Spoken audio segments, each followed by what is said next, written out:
Hello viewers, আসসালামু আলাইকুম।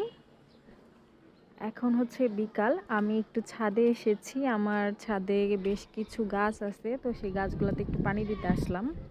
যদিও মানে আকাশে অনেক মেঘ, হয়তো বা বৃষ্টি হতে পারে, তারপর একটু আসলাম আর কি গাছে পানি দেওয়ার জন্য। কেন জানি মনে হচ্ছে হয়তো বা বৃষ্টি হতে পারে, এজন্য গাছে পানি না দিয়ে একটু ভাবলাম আপনাদের সাথে ভিডিও করে আপনাদের সাথে একটু শেয়ার করি। এই সাইডে আমার একটা লেবু গাছ আছে, দেখেন লেবু গাছটা আমার অনেক প্রিয় একটা লেবু গাছ। এটা আমি হচ্ছে যে চারা করেছিলাম। এই যে অনেকগুলো লেবু ধরেছে মাশাআল্লাহ। এই বছর মানে এই লেবু গাছের বয়স প্রায় 5 বছর। তো এবারই সবচাইতে বেশি লেবু ধরেছে এই গাছটাতে। আসলে তেমন একটা যত্ন নেওয়া হয় না। আর এই যে আমার বড় ছেলে, আমি যেখানে যাব তাকে ঠিক সেখানেই যাওয়া লাগবে। আর এই বাসাটা আসলে আমার বাবার বাসা, এজন্যই গাছগুলোতে খুব বেশি একটা যত্ন নেওয়া হয় না। আমি কিন্তু গাছ অনেক বেশি পছন্দ করি, কিন্তু আমাদের দেখা যায় আমি যখন শ্বশুরবাড়ি চলে যাই গাছগুলো তেমন একটা যত্ন নেওয়া হয় না, এজন্য ছাদে বেশি একটা গাছও নাই। কারণ আমার আম্মু এত বেশি কাজে সারাদিন ব্যস্ত থাকে যে এত কাজ করে, গ্রামে আসলে তো মোটামুটি সবাই জানেন যে কাজের বোয়া পাওয়া যায় না। তা আম্মু সারাদিন পরিশ্রম করার পরে আর মানে যে নিচে এসে মানে উপরে এসে ছাদে গাছে পানি দিবে তার এতটুকু সময়ও সে পায় না, এরকম একটা অবস্থা।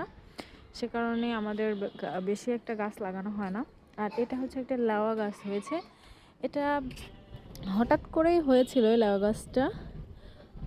তো হঠাৎ করে গাছটা বেশ বড় হয়ে গিয়েছে এবং অনেক বেশি ফুল ধরেছিল এই গাছটাতে, কিন্তু আমরা একটা ফুলের থেকে ফল আসলে হয় নাই, আমরা পারিনি এখনো পর্যন্ত একটা ফলও এখানে দাঁড় করাতে। আসলে সব কিছু দেওয়ার মালিক আল্লাহ, আল্লাহ না দিলে কোনো কিছুই সম্ভব না।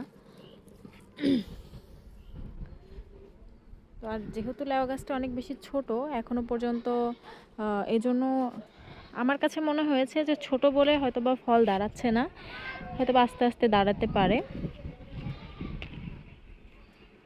ছাদে বেশি একটা আমাদের গাছ নাই। আর এখানে হচ্ছে আমাদের একটা কবুতরের ঘর আছে, এখানে বেশ ভালোই অনেকগুলাই কবুতর আছে ভিতরে। কবুতরগুলো সব এখন যেহেতু বিকাল টাইম, তো কবুতরগুলো সব ভিতরে ঢুকে গেছে। আর এই যে আমার বড়জন মাশাআল্লাহ আমার সাথে ছাদে আসছে গাছে পানি দেওয়ার জন্য। যাই হোক, সবাই ভালো থাকবেন, সুস্থ থাকবেন। আসসালামু আলাইকুম। আর এই যে এটা হচ্ছে যে আমাদের বেলি ফুল গাছ। এই ফুলগুলা কিন্তু অনেক সুন্দর লাগে যখন ফুটে থাকে। তো এবছর দেখতেছি যে ফুল গাছে অনেক